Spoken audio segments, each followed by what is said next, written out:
All right. Welcome, Dungeon Plunger Union members. I have my +1 plunger, a steaming hot cup of holy water blessed by St. Keurig, and I have a very special Union member with me here today to help plunge the dungeon and flush evil down the drain.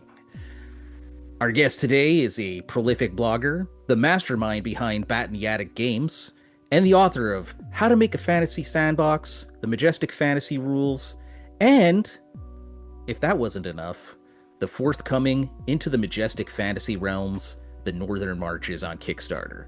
Welcome to the show, Rob Connolly. Thank you for Connolly? Yep. Conley. Conley. Yeah, thanks for having me.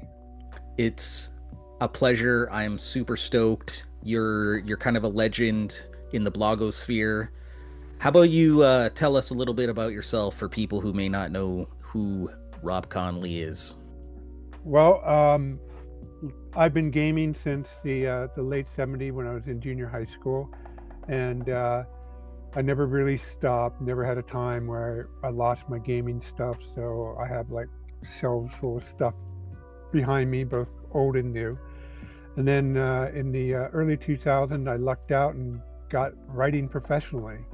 And eventually by 2010, I was doing it on my own, as well as blogging. And most of my writing went into my blogging. But my interest was what I call hex crawl formatted settings. You know, you have the hex grid, it's numbered, and you draw your map like usual, but you put that hex grid and number system over it, and then you index all your location and your terrain by that.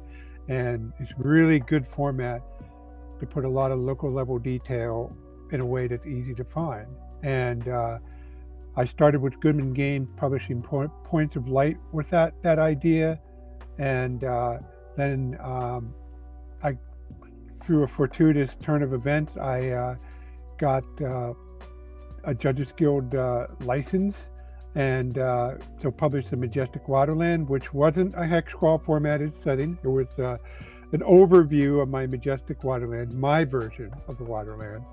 And I decided that campaign overview wasn't sufficient, so that was the back half. The front half was a set of rules based off of Matt Finch's Swords and Wizardry, because I felt that was the closest thing to an D&D, and I could build on that, and he did a very good job with it.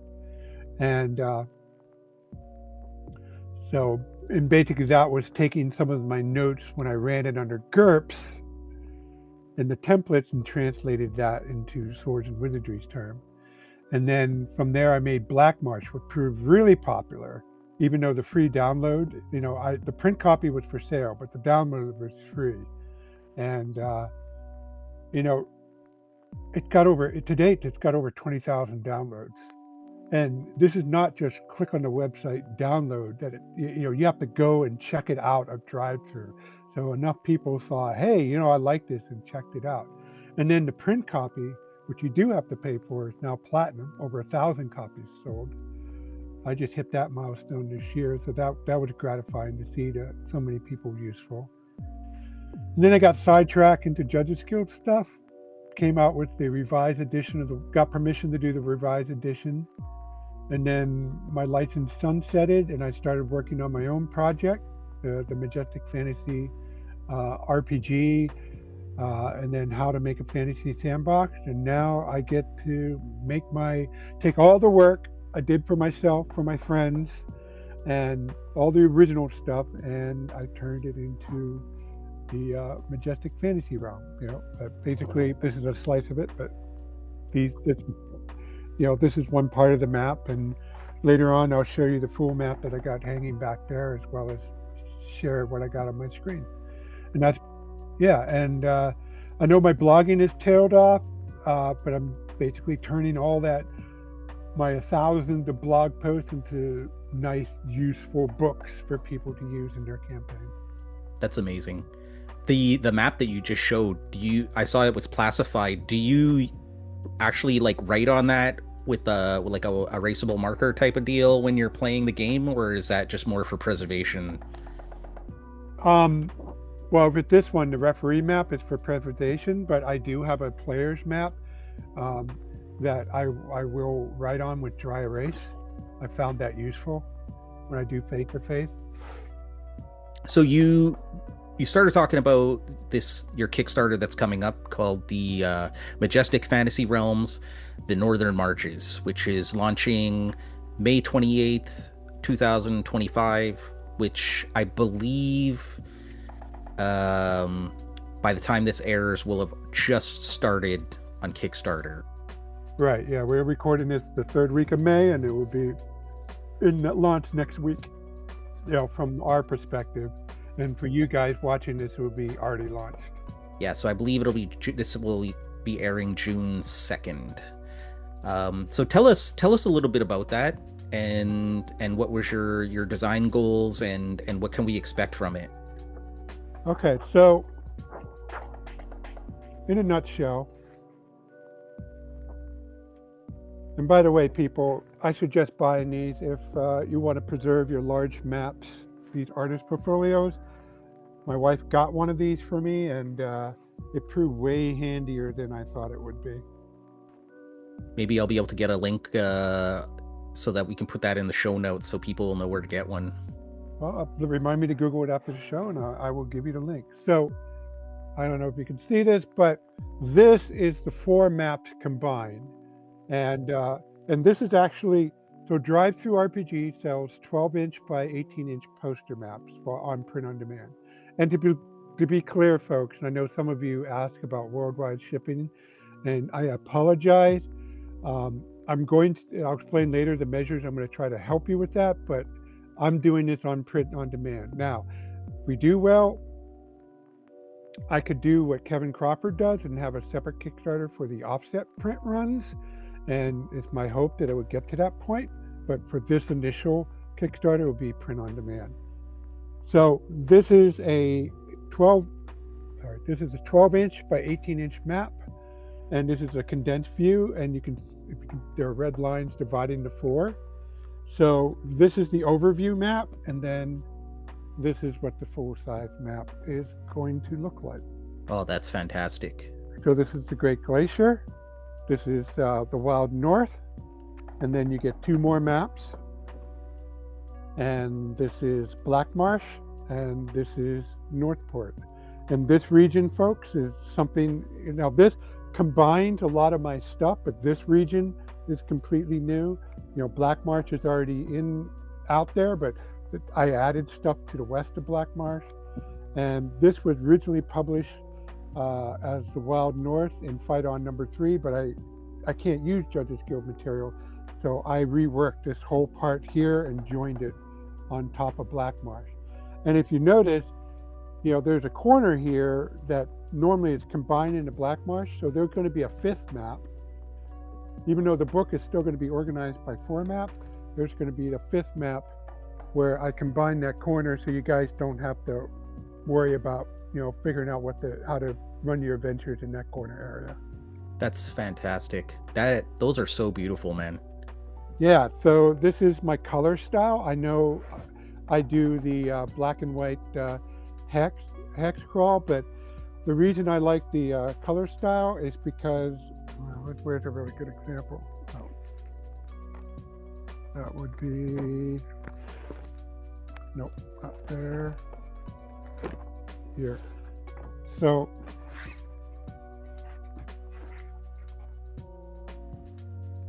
everything's backwards. So right here, there's a forest, there's a mountain, there are hills along the mountain, and the forest overlays the hill. So it really gives a more natural feel to the map. And also, some of you will notice dune patterns. These are not decorative. It turns out that I was looking at some desert to try to see how I can improve how I fill them and stuff. And then I noticed on the lower right, the Google scale, and it said 5 miles. And I went, no way, that's not possible. And I measured the dunes, and they would show up on a 5 mile per square hex. So these dunes on here that you see on here are actual size. Wow, that's amazing, man. You learn something every day. Yeah. Now I did take a little creative license with the That's not going to show up in the camera, but I did the same thing here, but these are crevasse fields there. So there are areas of stress in the glacier where the ice is all broken up. So in my movement rules, they become very difficult terrain. Okay. So, talking a little bit about your rules, how compatible are those with various different systems? Like you spoke about using GURPS before. Uh, are these specifically for your Majestic fantasy rules? Um, when there are specific, so my Majestic, to be clear, my Majestic fantasy rules is swords and wizardry, but with additions. So, like, you look at my description for Magic Missile, it's the same as Swords and Wizardry, but it might have the fact that it's part of the Art of the Flame, which is a specific thing to my how I treat magic in my setting. And if you don't use that, then you can just ignore it. And of course, with Swords and Wizardry, it's only a hop and a skip from OSE. It's a hop and a skip from Osiric. So, and really, in the bulk of the text are just say troll 8 hit dice, a 5th level fighter here, and you can plug in castles. You can plug in D&D 5e. In fact, I'm running a D&D 5e campaign right now, and I just look at the stats for the area and said, okay, there's a 5th level paladin in a citadel, and I'll make a 5e version of a paladin, and that's where I'll use for that. And you have GURPS Dungeon Fantasy up above your left shoulder there. You could use that if you want, and I think it will work. And I include adaptation notes because I do have some classes that are not found in other areas. For example, I have this class called Mage, but it's really just a magic user with a few abilities. And if you want to use a magic user, it's still going to work the same. Okay, but if you use my Majestic Fantasy rules, then you get the little nuances that come with the magic user. And so I've had adaptation notes for that, and then so you can use that to translate that into the fantasy RPG of your choice. If you have orcs, you have trolls, you have hill giants, you have all the standard list in that RPG, like Dragonbane does, and GURPS Dungeon Fantasy does. RuneQuest has standard monsters, or more like, I should say, basic role-playing has the standard monsters in there. You'll have no problem using Majestic Fantasy Realm with those. Okay. So, on the Mythmere Discord, Ryan asked, will there be any secret or coy science fiction stuff that's found in the Wild North? I have to be honest, it's with a light touch, but all the stuff that he saw in the original Wild North are still there, but like I believe there's a site with a crash, what you could interpret as a crash air raft, or for those of you who are not into science fantasy, you can interpret it as some weird magical flying device. And the Mountain of Fell, that with the Golden Droid C3, that's still there, buddy with the Wizard of the Isle. So yeah, that's still there. And of course, I don't fill every, as you can see from this, I don't detail every hex. I believe Domanwood is pretty packed as far as their hex. That's not this style. This style is more open, so you have room to make it your own. Is there resources for players to be able to come up with names, populations, groups, cultures, and stuff, or is that something that players or game masters are going to have to make up on their own? Well, I have a list of religions, and I have a list of cultures, and I tell in the text, what I'm inspired by when I made them. Like the Ostrobards are Anglo-Saxons, basically.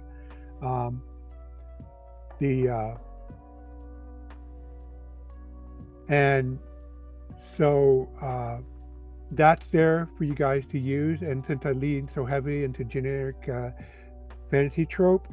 I think it should be eminently adaptable to whatever specific thing that you have in mind. And the Northern Marches, they can stick in a corner of your setting. I mean, they're 320 by 400 miles wide. So if you have your own version of Europe, you could stick it in one corner and it will cover an area roughly the size of France. The last question that Ryan had was, on a scale of Harn to Wilderlands, what's the detail going to look like for the demographics and economy and stuff like that? It will be just like the box set of the Wilderlands. In other words, settlements have stat blocks in front of them. And in fact, if I can share my screen, I can show you what they look like.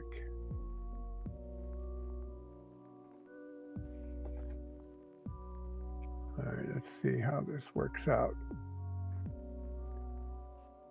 All right, so that way I'm still looking at the camera. And you can see the table of contents to the right if it shows wow. up. That's impressive. This is a serious piece of work you got here, Rob. Yeah, and I gotta say, guys,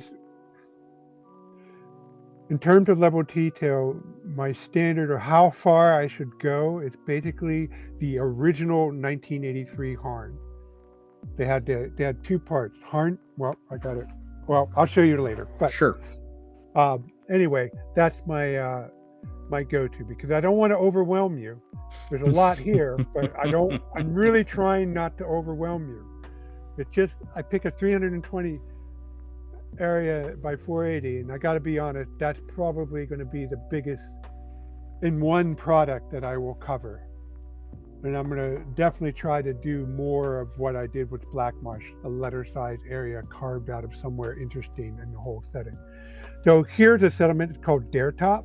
It has 415 people, and that's everybody. That's not able-bodied men. That's 415 people. It gives you what race lives there. It gives you what culture the race belongs to. And I try to give a culture for every race, even orcs and elves and stuff like that. It gives you the ruler, their level. And incidentally, in my notes, I tell you what I consider level to be, because like the original Judges Guild product, I consider level not as something special to the character, but a mark of life experience. So like a 6th level character is a professional, and they're experienced professional. They maybe hold a low level leadership position somewhere, but they're like the guy who worked a couple years in their industry, and they're a member of their local chamber of commerce, and they're on committees and stuff. They're respected for their skill. While a 3rd level guy or a 4th level guy, they're a professional. They can work anywhere and be recognized as somebody skilled in their profession, while a 1st level guy is like an apprentice. Okay. And then again, I give the race and the culture and what gender they are. Also, I give you the primary resource, and then I give you the military. And I decided, what the hell? I'll go through and figure out what the military. And I have a little JavaScript program I wrote with my military demographics, and I generate that. And for publishing, some of the rules I use to calculate, it's not going to be in here because I'm already at 100,000 words, but it will be in my Majestic Fantasy Realm. So, like Adventurer Conqueror King, they just came out with their version 2 of the 2nd edition of that, and their Judge's Journal. It's just packed with how to build your own setting, tables, and demographics, and that's where I'm going to put that. But this is like the worked example ready to use for your own campaigns. Gotcha. And then here, I give you the description. As you can see, I try to keep it short. And then if there's any other locations reference, I give you the cross-reference to that. And I am going to hyperlink the heck out of the PDF. Okay, that's actually really useful. Yeah, so the other entries are lairs. No, actually, this is an island. Let me see. This is a lair, and this is a short one. This is a one-liner. So not all of them are really long. And let me show you a longer entry. And for some locations, I go into more depth. For example, it's not a good one. Let me.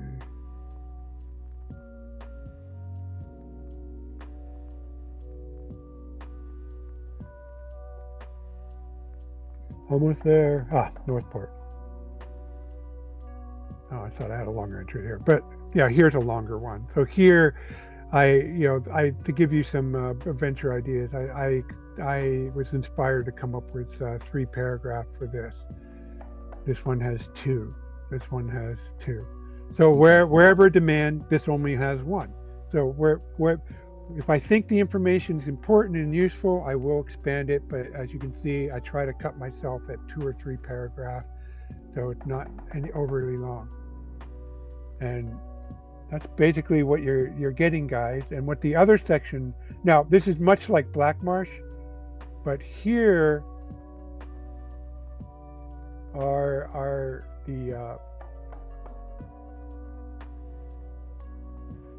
so I start off here. This is the continental map, and I briefly touch on this. Okay. And my plan is, I originally was going to include a gazetter to this, and then as you can see down here, I'm at 105,000 words already, which is 200 pages. That's going to be its own thing. Okay. So I pushed it off there, but I am going to show the map, explain a little bit about it.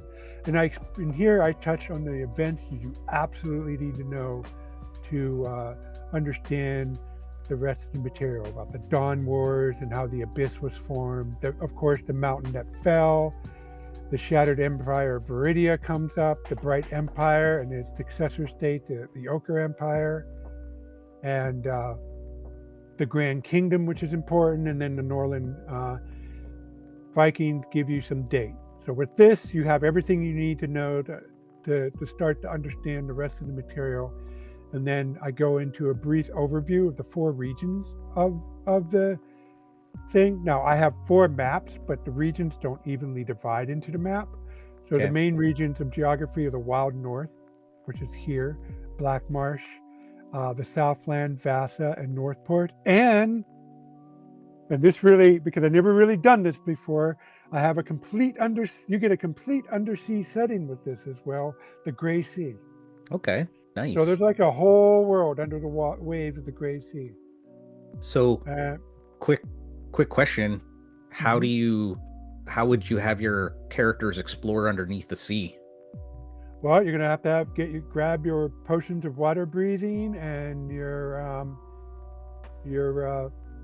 water breathing spell. Kind of like what you remember the U series, where you the salt marsh, and then you go deal with the lizard men. They explained, they gave you, they had a little, I believe in the second module or the third module, they explain all the things the characters need to get in order to have underwater adventures and stuff like that. Okay. That's awesome. I was aware of the U series. I've never read them, so I wasn't aware of that, but that's good to know. But as you can see from the table of contents over here, scroll down, I have traveling, and right here, underwater descent. So I will talk about here. Nice. So I'll be going through the Swords and Wizardry book and my Majestic fantasy rules, and making sure that I list all the options that players need that could use from the standard rules. And of course, other systems have even more options, especially 5e. Okay. So just to clarify, if I wanted to play this, I would choose, you said I could use any system, but either I would choose your Majestic Fantasy, or I would choose, let's say Swords and Wizardry, but I wouldn't need to combine the 2 of them to play, right? No. Okay. No. Cool. My Majestic Fantasy it's like a spice. It's an addition to, not in lieu of. So you're not losing any of the experience of this by going to Matt Finch's Swords and Wizardry or Osric or OSE. Okay. You just, in fact, if bear with me. And there's a lot of material, so sorry if I'm Yeah, confusing, no, this is jumping amazing. around.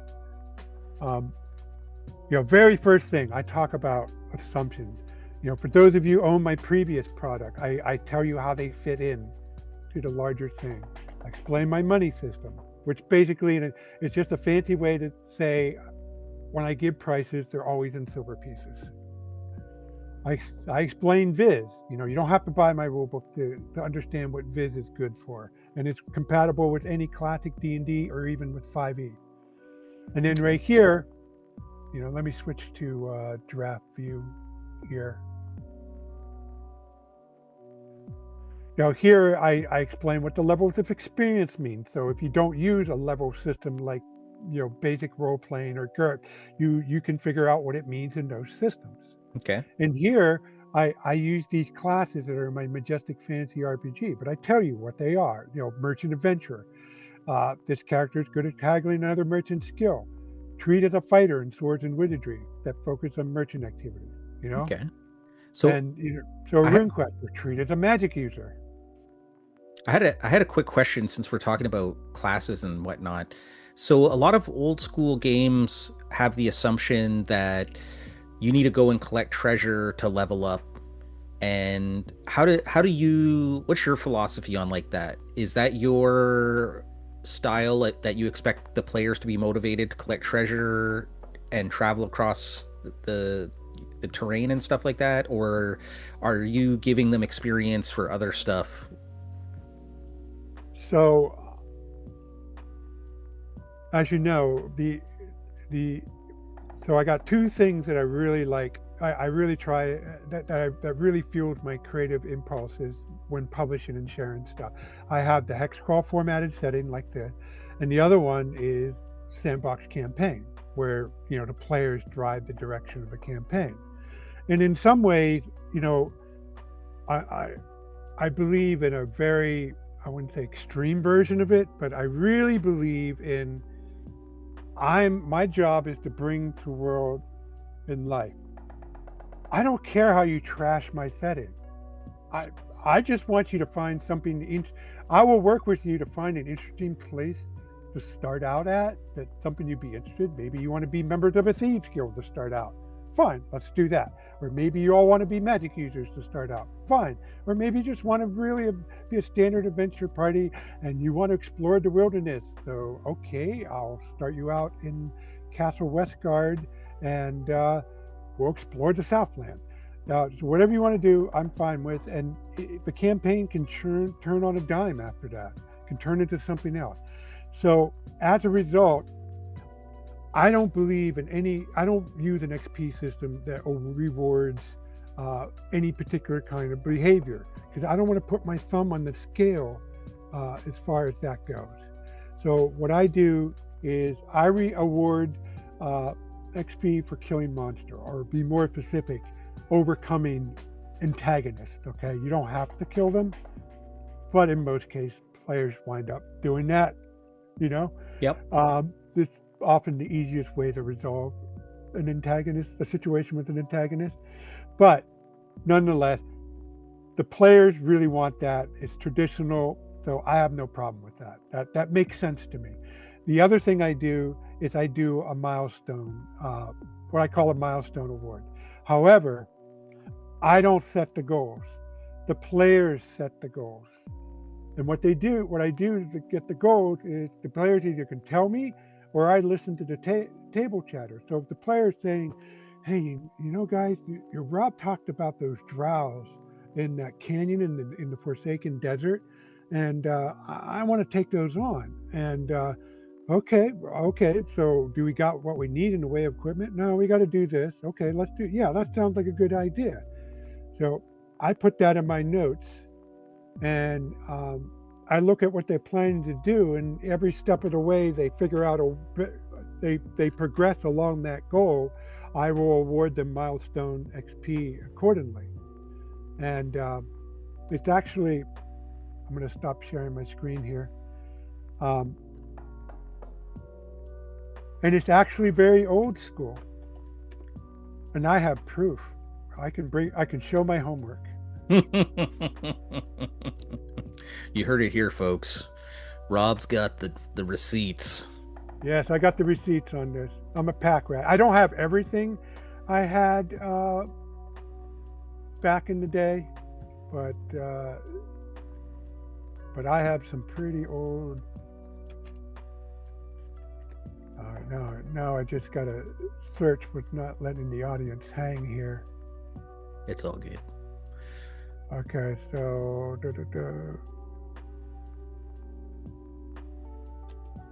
oh darn it, mile.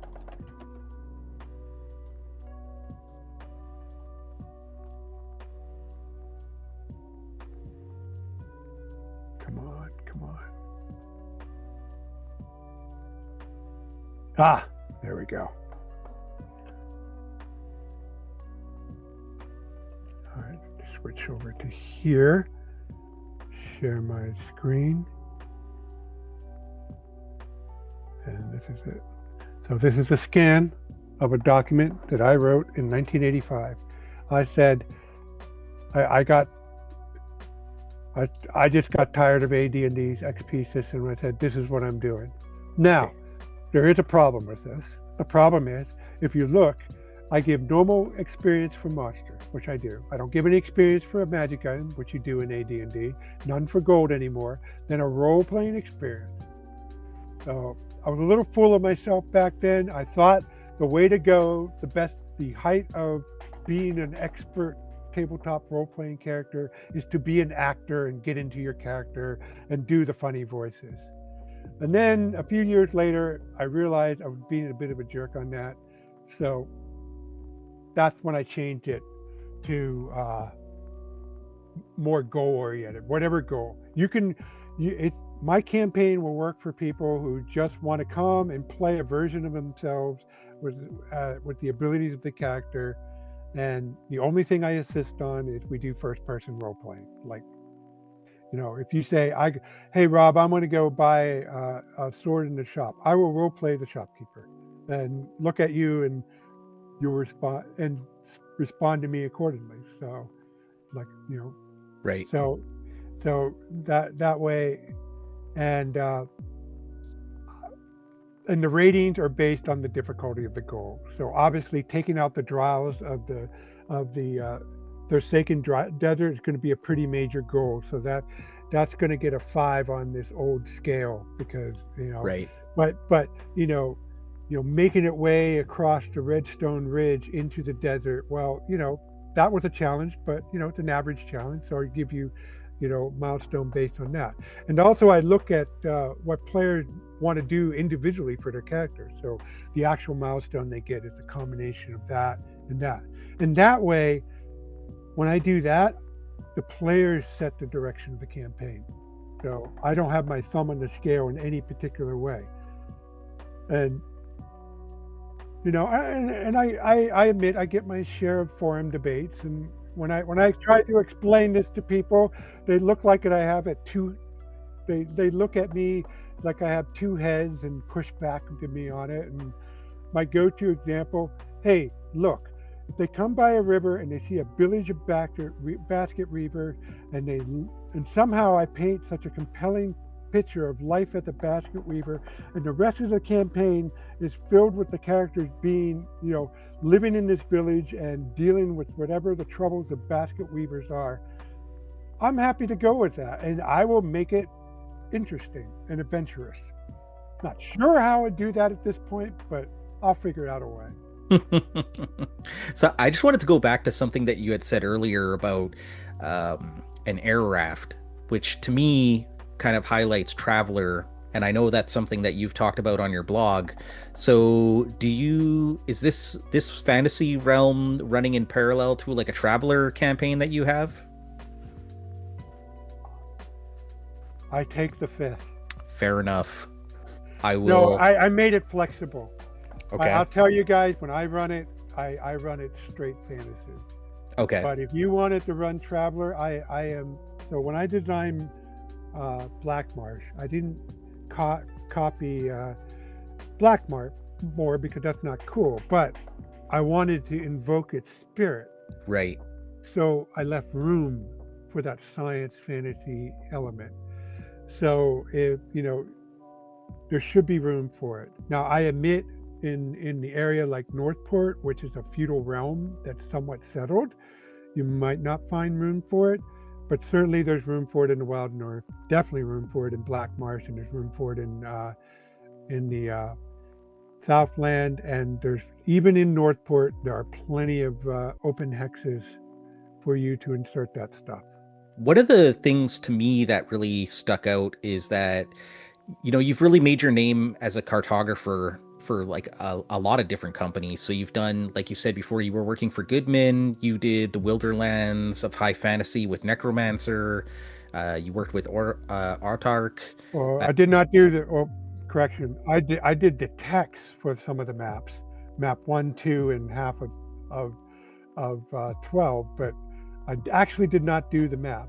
Although I will take responsibility for proofing their version of the city-state map, because they sent me a prelim copy, and I really made a pain in the ass of myself. Look, dude, you got to let me proof this. This is wrong. And I plastered into Corel Draw, put out my reds, my red highlighter, and marked every point that was wrong. And to their credit, they took it into the spirit that was given, and they actually corrected the map. So beyond I will say my color version is the most accurate. That is the second most accurate version of the original that's out there. Obviously, you feel very strongly about the Wilderlands. What's your connection? How did you get involved in that project? Well, this was in the early days of the internet. Well, maybe not super early, but it was the late 1990s, around 98, 99. And I don't know, it was a computer gaming forum it wasn't one of the top tier CRPG. It was one of the ones that was sort of like not open source, but more like community, smaller community. And saw Bob Bledsaw was posting. So I reached out to him and say, "Are you the same Bob Bledsaw that of Judges Guild?" And he said, "Yes." And could I have your email? Talk with you? And said, "Sure." And we started chatting. I showed some of my stuff, and he appreciated my enthusiasm. And then a year later, he said, "Hey, I'm working with this guy, Hunter Gordon. He did some Traveler stuff. He did the Traveler D20, but he was working with Bob Bledsaw for a time, and came out with a version of Dark Tower. And he asked me to get on a project with him, and that didn't quite go anywhere. But he kept the creative team, kind of stuck together, and then he made a deal with Necromancer Game, and then the creative team would basically comprise of people like myself and all these old time Waterland GM like Gabbard Lux or Milan. He's known in the guy who does Formaldehyde and the Corsura, and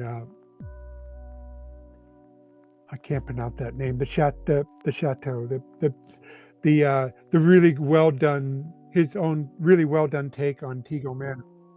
Castle Zintalin? Yeah, Castle Zintalin, that's it. And I did the maps for those, by the way, and Corsura. And they finally decided to pull the trigger on the project, and so they got a mailing list, and I wished I had the records for it, but I was using Windmail, and that was the only email archive of mine I did not manage to preserve. Preserved everyone else, but not that one. But we had an email list going on, and we were talking about how we do this project, because they didn't want to reprint it. They didn't feel that would fly in the 3.0 market at the time. And how are we going to do this? How are we going to do this? So I said, I know how we're doing it. And so I drafted a 5-page, I took an area around city-state. I called it the Estuary of the Ragaloon, and I gave each entry the original stat block and fleshed it out with a paragraph. And I turned it in. This is how we do it. If we do this, it's going to be a thick book, but it's something we can do. If we go any more detail than this project will be a monster and it's going to be unusable out of it. And Clark goes, wow, that is good. And then, but that wasn't the final form. He actually did some important tweaks. Like, for instance, he had a separate chapter for the terrain, which really didn't fit the hex location. So he went through the map and picked out the terrain and said, okay, we're going to talk about the terrain here, then we're going to talk about the locations here. And and then after Clark Peterson figured out to his satisfaction, then he divvied it up among all of us, and I got assigned the villages and citadels of Map 1, the city-state, Map 2 of Barbarian Altanis, and the northern half of Map 12, which was the Isle of the Blessed. Somebody else had dibs on the Isle of the Blessed. So, and then after that, I got involved. So that did its thing. It got released late. We had to convert it to 3.5, and then that sold, and it did okay, but it was $70, and it was kind of a big ask. So then that's when I hooked up with Goodman Games, because some of the people on that project made a pitch to Goodman Games to do 3.5 remakes of some Waterlands project. And the three that Joseph Goodman picked were Thieves of Madagascar, Citadel of Fire, and Dark Tower again.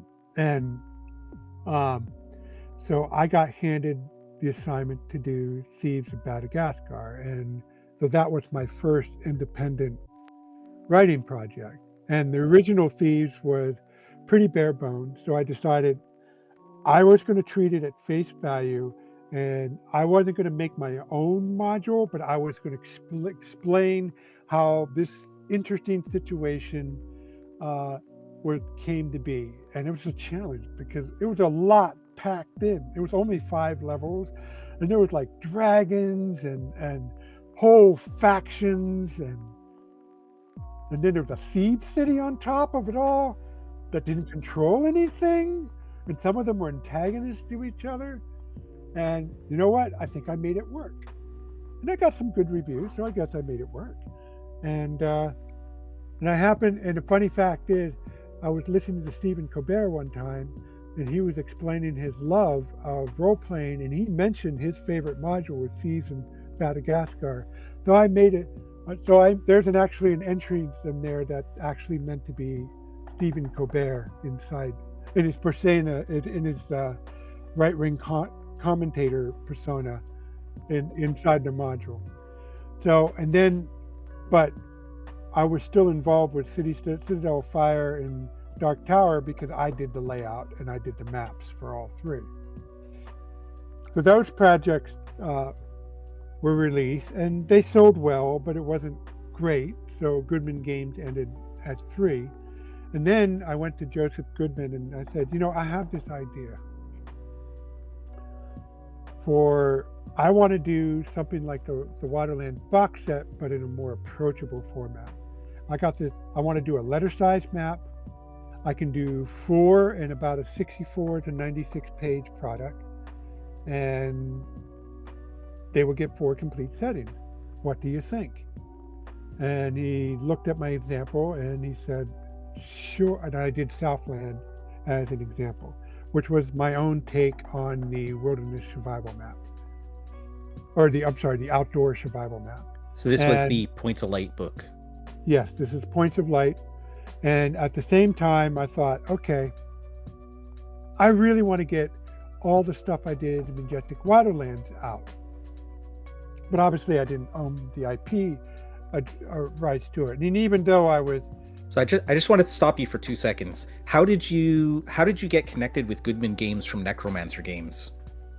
Like, so you did the Wilder Lands of High Fantasy, and then you got connected to Goodman. Was that just based off of your work from Necromancer, and then they basically were like, this dude's awesome and he knows what he's talking about, so we want him to come along? Or no, it was another team. There was another group led by Greg Geilman, and he called his group Etros Game, and he's the one who made the pitch to Joseph Goodman, and Joseph Goodman knew him.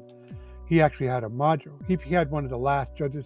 He was one of the author of one of the last Judges Guild projects ever published, and so he made the pitch, and he's the one who knew my work and liked my work and wanted Okay. me on board.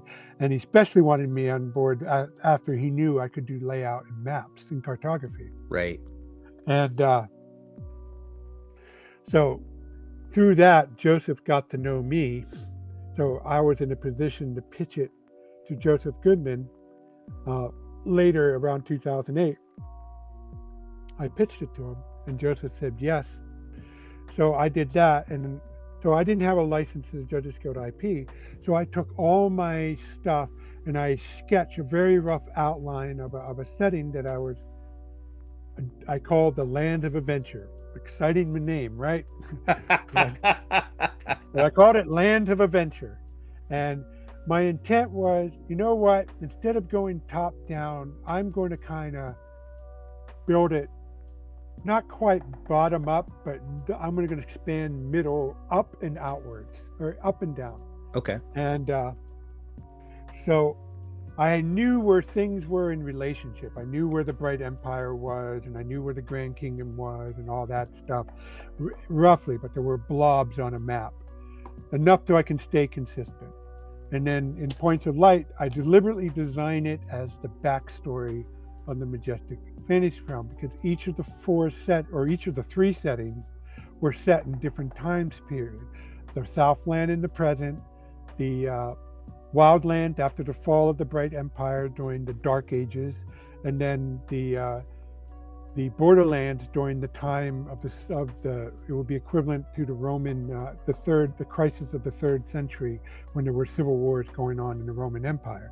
And then the last setting, I thought, you know what, I'm going to go off the wall and make an extraplanar setting. So that was the swamps of Acreon, the home of Sarath, which is my own original name for what was originally set. Okay. And who is the enemy of Delaquain, the goddess of honor and justice, who was my stand-in for Mitra.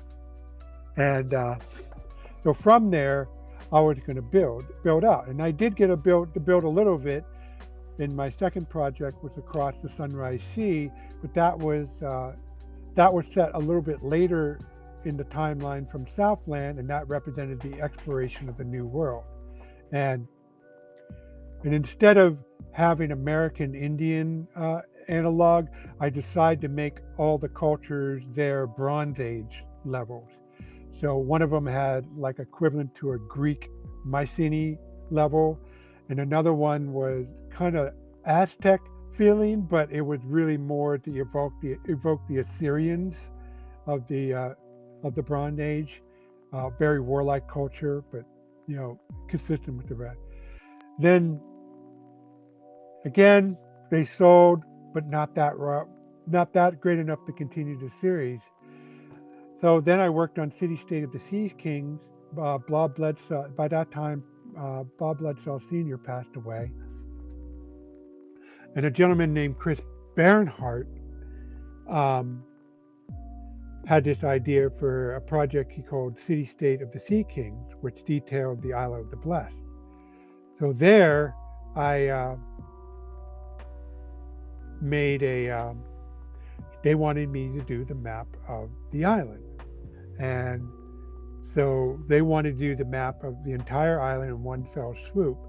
And I thought, well, and they gave me a pretty generous side. I think it was 17 by 22 inches. So what am I going to do with this? I want to do a color style, because I had developed my color style by then. I thought, you know what, if there a way I could do the Wilderness series hex, the old Judges Guild Wilderness, where they show you the contour lines and stuff. So I laid out a hex grid and measured it, and it's like freaking an inch, over an inch and a quarter. Like, well, yeah, I can do something with an inch and a quarter. So this is City State of the Sea Kings.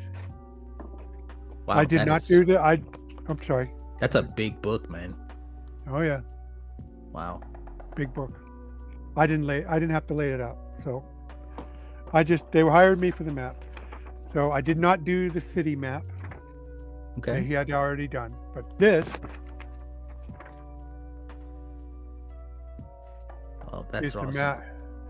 And zooming in on this, you can see I drew those water, wilderness style maps in each of those 1.25 hexes. Oh, that's really nice. I And like I it. and I figured if they continue this in the future, this is each wilderness style maps filled one page of a book. So if you were trying to do that, do this in that style, you're going to have you're going to have even a thicker book with each of these individual hexes one page. But Right. with this style, we can do a lot more coverage, and all we need is just a decent poster-sized map with the hexes big enough so you can see the little details Right. of it. Right. That looks like So, it's probably a pretty good starting area then. oh yeah, yeah. This is if people are familiar with the Waterland, this is that big island that's at the very bottom of the big peninsula called the Pattadon Peninsula down there. So he asked me, what did I want to get paid? How much I'm going to charge him? Bob Bledsaw II. And you know what? Instead of paying me, could you give me a license to the Judges Guild IP? And I said, specifically, I want the right to use the maps, the names. I don't need to use the text. And I explained what I wanted to do is come out with the Majestic Waterland, my take on it. I don't want to reprint your stuff, because he was explaining the other projects he had in the hopper. I'm not. That's your wheelhouse. This is mine. I want to do it. And he said, okay, I can live with that. So he came up with we came up with a royalty rate and signed a nice contract and pretty generous terms. I would still get to keep the copyright in my original material, but they get the right to use anything I actually print. Well, this is not the actual, but if they wanted to reprint my Majestic Waterland, they have the right to it. And, that's fine. I agree to that. I have no problem. They don't owe me royalty on it or anything. But on the other hand, the original content of this, I still own. So I can use it for other things. Just can't use anything. I have to excise all the Judges Guild stuff. And lucky, as everybody knows, the original Wildland was pretty sparse on background material. So I started working on the Majestic Waterlands, and then I released it. And then somebody came to me and said, I got involved with the discussion with Delving Deeper, which was a white box retro clone. Mm-hmm. And they were talking about, how they can make this box set, elevate this box set. And I said, you know what? I did that Points of Light. And they said, yeah. And and that book was only that size because I did 4 settings. If I just do 1,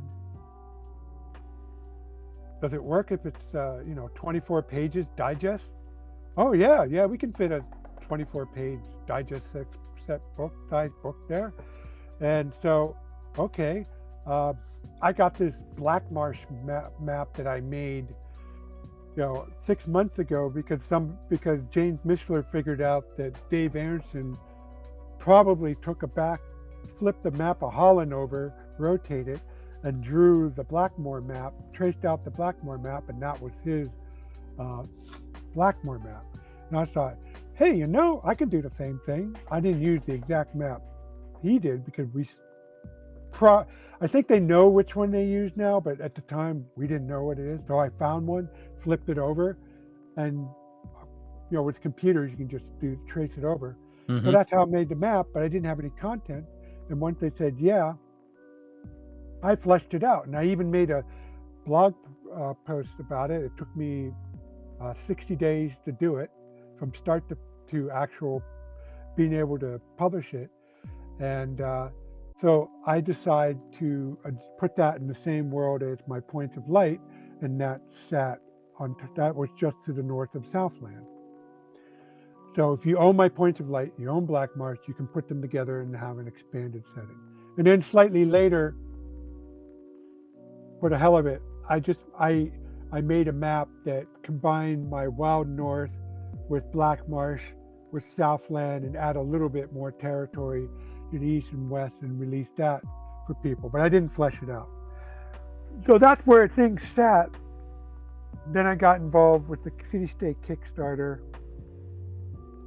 And as everybody knows, it didn't go well. It came to a screeching halt. And eventually I said, there is a way out of this. I'm almost done with my maps, Waterlands map. If you let me sell them, and if I offer them for free to the Kickstarter backers, because it wouldn't be fair otherwise, you can fulfill some of your obligation. I get to finish my map and share it with people, and and to recoup my cost because I have to pay for art and stuff and editing. I get to sell them, and he agreed, and so that's where the revised edition came out. And I skipped over a part. So, and before I did that, I did the city-state map, but just the city-state map. So that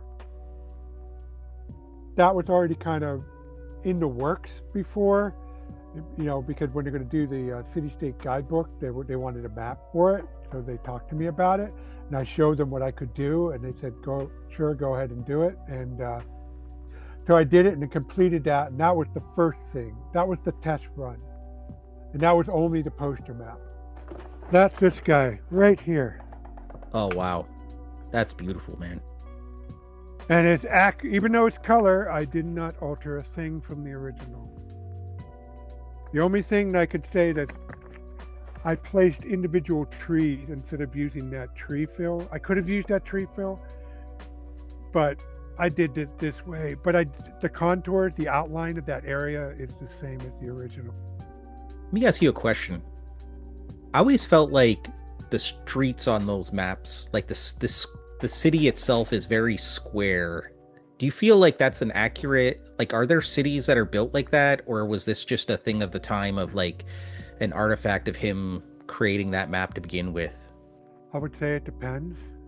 I mean, if it's a city, it doesn't happen if the city grown organically, but there were planned cities, especially among the Roman back in the day. So it's not implausible. So, and there are convoluted, areas like along the wharf, along this area. Not all of it's square. I guess it's just the major avenues that I find that are a little uniform, but where how the walls go around at some points where they're very 90-degree-ish almost. But I'm not a cartographer. I don't know about city planning and maps and things like that. So I was always I wonder about that. Well, if they're in medieval times like this, there are, I gotta admit, they are few and far between, but it's not unknown. I mean, like I said, if the city is planned, they'll lay it out in a grid, right? Both ancient and new. Gotcha. They knew enough to do that. The problem is, not all the cities were planned, and even the ones who planned, they kind of grew around that core more haphazardly, and became more organic.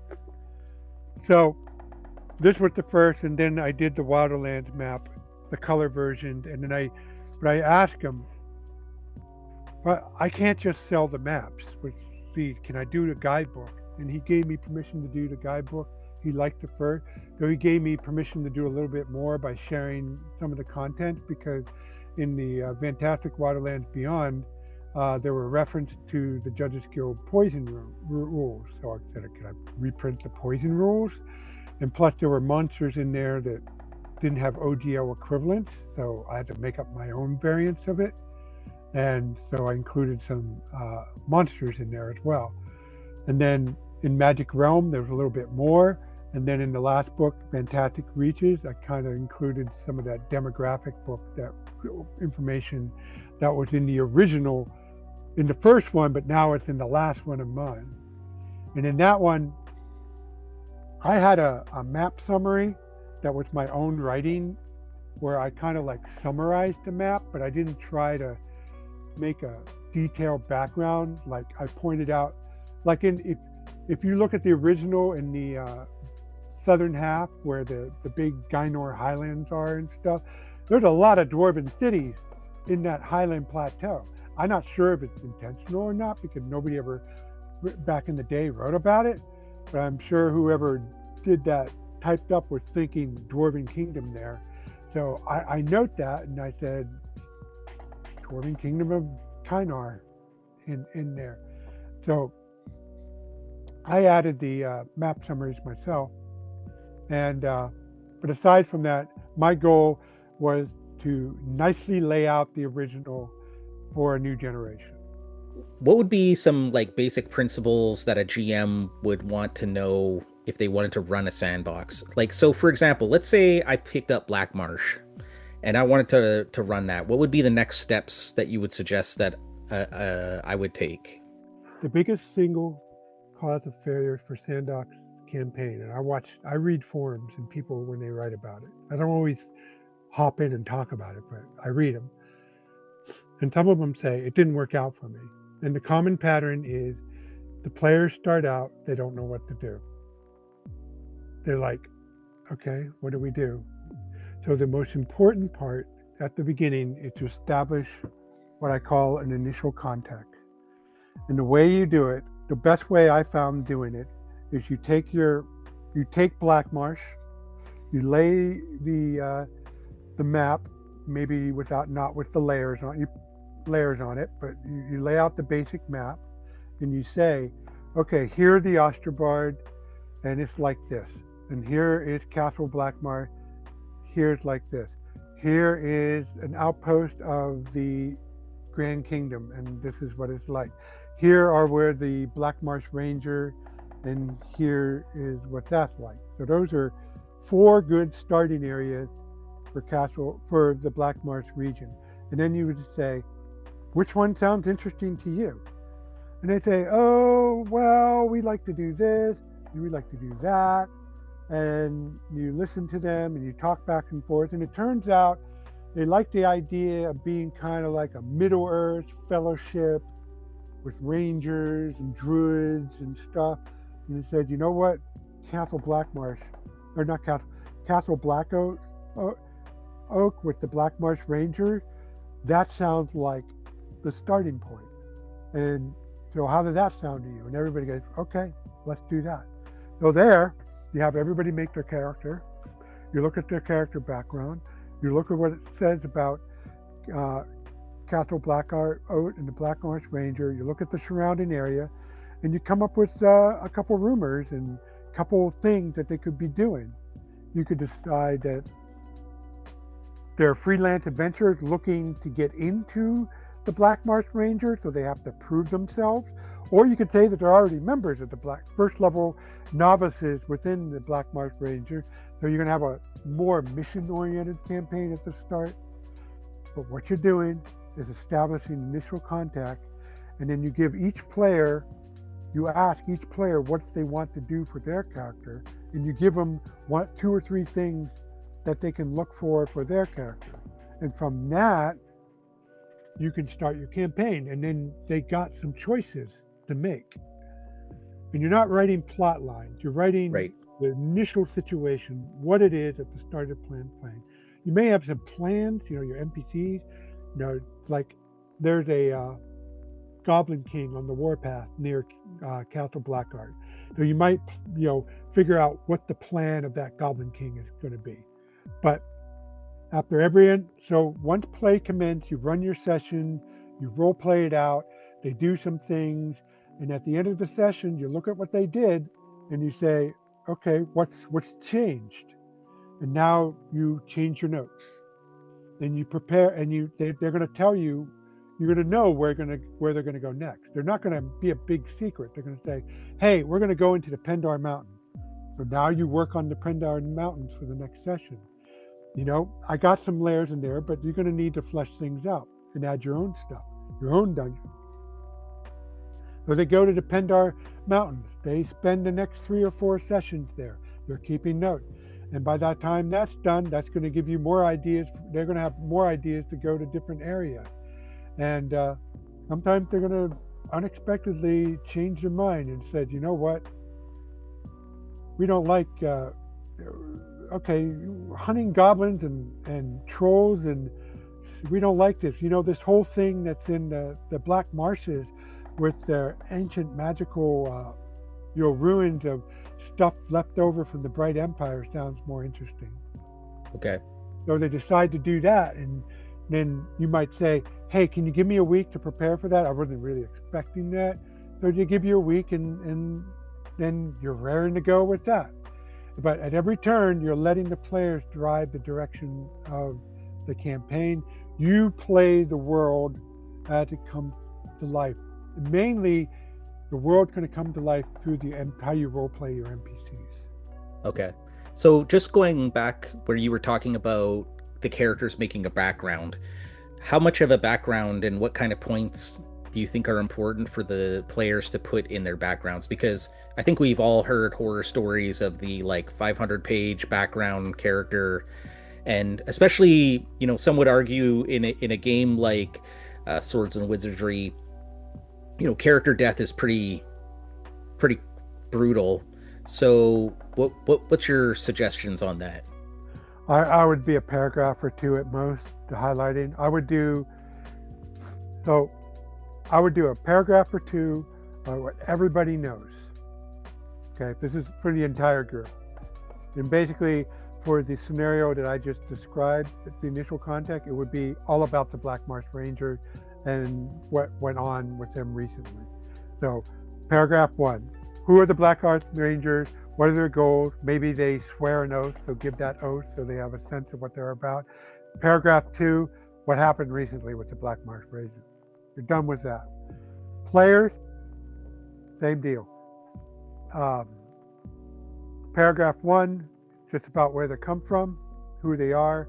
And then paragraph 2, you talk to the player about what their goal, you're going to give information relevant to their goal. So maybe, one player had a father who was an adventurer who was lost in the Pendar Mountain. So you're going to give him a little bit information about his father. And that's all you need to do. You don't need to do a 500-page background. And I've gotten reviews on Black Marsh that give it like 3 or 4 stars and say it's a generic fantasy setting. And that's okay, because I meant it to be a generic fantasy setting. I have rangers, and rangers act like what you think rangers. Now, I have rangers in there that have their own story, briefly told, but still their own story. That's where I go for depth. But at the high level, it's a generic, so you can rely on that. So you can have your players say, I like that part where I watched Excalibur, and I like that idea of that knight with unrequited love. But his love is married, maybe not to the king, but to say the leader of the Black Marsh Ranger. And it said, okay, I can work that in because that's a generic trope. And so that's why I designed it that way, to make it easy, so you don't have to go into 500 pages of backstory. You can just keep it to 1 or 2 pages. What would be a quick kind of summary of what you would do to prep for? So you've had your initial contact, you've had your first session. What would be sessions 2 prep notes or prep for you if you were going to run the next game? I would I would do 2 things. I would list up the NPCs that are important with a paragraph summarizing their personality, and I combine it in one, their personality and their plan. And then page 2 would be all the stat blocks I need. So in case of that, the goblins. So that's basically you're like a 2-pager person. That's what you're going to have as your notes for every session, roughly. Yeah, and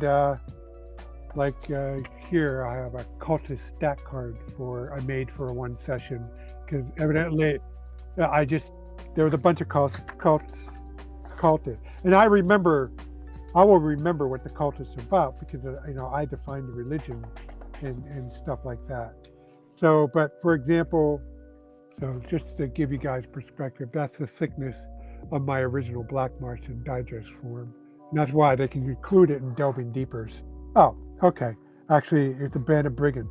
So a band of brigands are bent on vengeance against the Rangers of Blackmarsh and are marching on Blackout Castle. Zigrin the Boneless, Fighter 9, 2 captains, Fighter 6 and 5, and 3 lieutenant, Fighter 4 lead 115 brigands. So in my notes, I would have stats for the brigands, the lieutenant, the captain, and for Zigrin Boneless, and I'll have notes on Zigrin and maybe his 2 captains on their personalities, motivation, and plan. And that's it. That will be my prep. Okay, so basically what you're saying is that, like, if I were to use Blackmarsh or the Wilderlands of High Fantasy or any of these, like, hex-based games that you've written, settings that you've written, these aren't meant for, like, at the table use. These are more meant for, like, okay, I'm going to take this material, I'm going to kind of put out the clues and stuff that this exists, and then when the players decide to go that direction, then I'm going to prepare that particular hex as to be used, or at least in the complicated ones. Yeah, if you want to do complicated, that's what you have to do. No bones about it. But I also designed it this way, but I did design it so if the players go east instead of west, you have a shot. And that's where okay, so I described the initial contact, and then the process I told you about, revising your notes every session, focus on the NPC, role-playing the NPC. That's part of what I call the world in motion, the actual unfolding of the campaign. While the last part is the bag of stuff. So what the bag of stuff is twofold. They are prepared locations. So you might decide to flesh out Castle Blackoak, in full. You might decide to do something, or you'll do this, make that for your home base or whatever. And you'll do that for your dungeons and your wilderness, your ruins. So you'll have locales. But the other half of the bag of stuff are what I call generic items that you can just pull out and stick somewhere. So in that, like, I have caves. I have cave maps, I have village maps, I have all kinds of stuff. And some of it I made, some of it I cobbled together, as you can see from my copious library of Harn stuff. Wow. Actually, I've only ran a handful of Harn campaigns, but most of the time when I like, shoot, they're going to hit this castle town, and I just spent a couple days in Erie with my wife doing stuff, and I don't really time to prep. I just go in here, flip here, and say, oh, the village of Clord. I know, funny names, but now I have a village to use. So nice. I recommend Harn stuff, but I admit it's a bit pricey, but I recommend going through drive-through and collecting all the villages, dungeons, and stuff you can. And however, in the Harn stuff, I do highly recommend going to a site called Lithia.com, where they have a zillion free stuff. And the best is this Harn Pottage series, which is literally what I told you is a bag of stuff. So, for example, they have a wilderness homestead. Oh, wow. Okay. So if you need a Williams homestead, you can just take this bad boy, plop it wherever you want. Here's a dungeon that they got. It's not tied to any location in Harn. It's just someplace where you plop it at. Right. And for the most part, my Majestic Fantasy realm is medieval fantasy. So it can draw on a vast wealth of material that's available out there. Even when an area like the Wild North, it's more culture specific. Like the Wild North is a fantasy version of Russia, basically. But even there, a lot of this material would work, and a lot of material.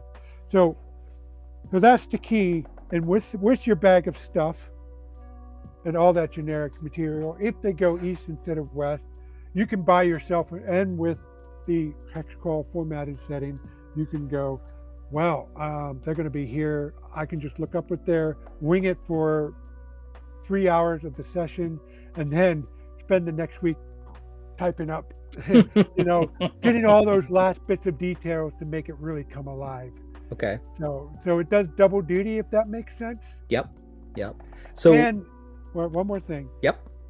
There are some of you out there that I know have a really loose freestyle and style that never really gets into that level of detail. And if you're like that, then this got you covered as well. Just look at that paragraph, do whatever you normally do. That's all you need to, all the prep you need to do, and you can totally wing it on the fly. Is that the binder that you just showed? Is that your just for Black Marsh, or is that your actual binder that you use when you're at the game table? Yeah, so I got a thing for binders. So it all started with AD&D. I can't show you that because, like a dumb person, I lost it. I took it apart and lost the pieces. But oh no. Yeah, oh no. But when it came to GURPS, I resolved. It happened by the time I was using GURP, and I said I don't do that. So starting with GURPS, I make my binder of handy stuff.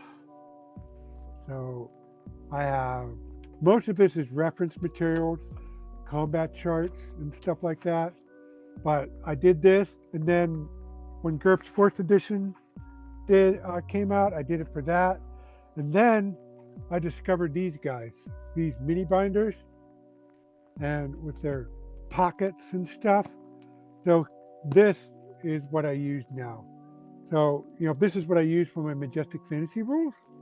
So I have, a basic overview of the rules here. And then this section is the complete spell reference. This section is all my price list.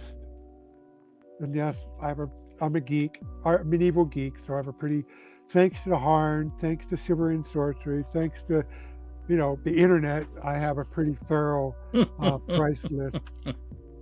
And plus, I never liked the idea that magic potion were the only thing detailed well, so I came up with, a whole list of herbs that have special effects, poison herbs that heal and stuff like that. I like that. Then I have merchant rules. Oh wow. That I've actually used. Okay. I have rules. Are those published? Yeah, they're available on my blog. I have a page called Stuff in the Attic. It is right there. It's called Merchant Adventures. And these rules are based, I got permission from Alexander Macris to use his rules, and I adapted them for my Majestic Fantasy. Now, Alex did some outstanding work with his rulebook, but he goes pretty down far into the weeds. And while I use that behind the scene, I think people need a little bit more approachable. So I think I made a little more approachable version of this. But if you ever wanted to do traveler, tramp, merchant gaming in a fantasy setting, this is your ticket. Oh, okay. Yeah, that's exactly what I was thinking. It's like that would be pretty cool, actually. And I have ship rules in here, and I have caravan rules. And more price list. And then my full Majestic Waterlands map as reference. And then for Black Marsh, I run a 5e campaign in it, so I built this for 5e. So I have a bunch of 5e notes in here, like combat notes, 5e reference sheets, and more reference stuff. and of course Black Marsh itself, and stack cards, pockets for stack cards. So all in all, I have one for Adventures in Middle Earth. I have one for Shadow Dark. So I haven't used that one much. Only got to run a couple one shots in that. How do you get the paper that small to fit inside all those? Like, what would be the biggest thing that you would give as advice for a novice or a veteran game master? All right. So I'm going to give two pieces of advice, okay? Because I think they're equally important. First is outside of the game itself. Do what you can, learn leadership courses, okay? We heard all the tales of bad players, bad GMs and stuff like this. And I was involved in the Boy Scouts for a while because of my kids. I was involved in volunteer activity. And over the years, I gotten to take leadership courses and stuff like that. And I tell you what, that stuff works. Okay, it works for, it works for friends, it works for family, and it's not family, strangers at like a game store or convention. But if you learn and practice these principles, and they're not really elaborate, it's just being aware of them. It's just not something you often find condensed in a book, and it goes a long way. And you want to talk to your players. Let's get them to. You don't need game mechanics to let them know. Let them tell you. Just ask them after the session, what your character want to do, what do you want to do next as your character, and they'll tell you.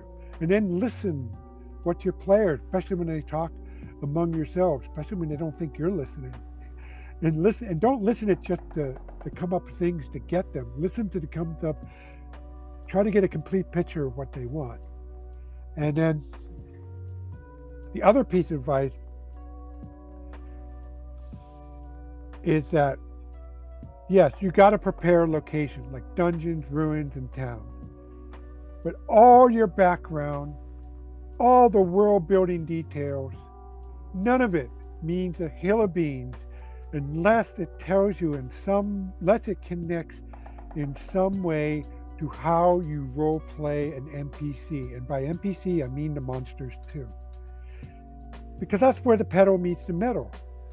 It's when you lay out those miniatures or describe a room or describe a shop, and then the people start getting the role play. It doesn't have to be first person, it can be third person, it doesn't matter. Where the work gets shown is in the role play. So if you're going to make a King's List, if you're going to make your deep history, do it because it's fun, because you want to. Don't do it because you feel you have to. What you have to do is to figure out the way, how do you role play the king? How do you role play the shopkeeper? How do you role play the orcs? And that's the way you're going to elevate your setting to the next level and make it come to life. I hope that makes sense. Yeah, that's great advice. I really like that. I think both of those points are can't be overstated. So, I just want to close out because I feel like this is, we've gone for a while. This has been a really fascinating conversation. I feel like I could talk to you forever. Oh yeah, I wrote a book on just a small part of it, on how to build a world. I didn't get it even to managing the campaign in it. Yeah, I mean, definitely, I feel like that deserves its own topic. So we'll probably have to have another. You have to come on again and talk about that if you're willing. I know that you're like in the middle of running a Kickstarter as this is coming out, but what's the future of Bat in the Attic looking like? It sounds like you might have another product after this at some point. Yeah. So I'm fairly certain the next product, I don't need the Kickstarter. It's going to be the second edition of right there, Scourge of the Demon Wolf. Oh, cool. Yeah. So right now, this has most of this is my original content. Certainly the adventure is, but it has too much Judges Guild IP in it. So I'm going to take out the Judges Guild IP. It's already been written into the Majestic Fantasy realm. People who are familiar with the adventure will recognize in the Northport region, the where it's located at. So I am going to release a second edition of that. And then instead of I have a small mini setting in here. And one of the things when this gets dinged on a review, one of the things that gets dinged on is that, for all my reputation as a setting guy, I didn't present a very big setting in this. So I'm going to fix that with this, and I'm going to take the Northport section and make it its own standalone little area, and that's going to be in the book. And so that's the next project, and then my next Kickstarted project will be the full version of this, and I plan it to be a 5-volume set, about the size of the size of this, and one will cover characters, one will cover the monsters, one will cover NPCs. That's going to be something different.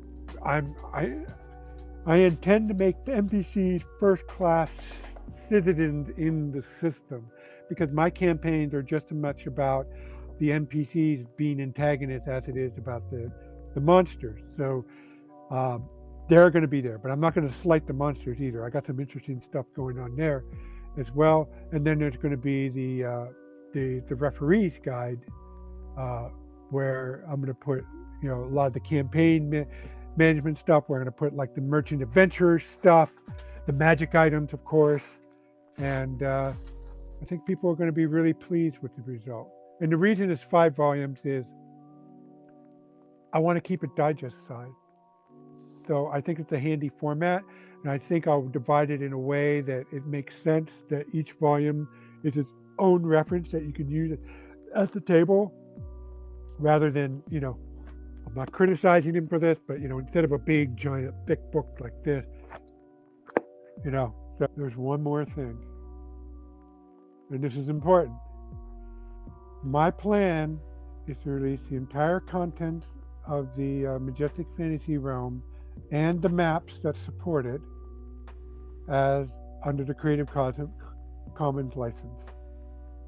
Now, the book itself is not going to be under Creative Commons. I'm going to have an SRD with all the text in the books under Creative Commons. And the reason for that, folks, is Creative Commons is not like the OGL or Matt Finch's ELF, where you can designate product identity versus stuff. So anybody doing that, I recommend taking the content you want to share, put it in another document, share that, leave your original document with all the art, all your logos and stuff, or any IP that you don't want to share in that book.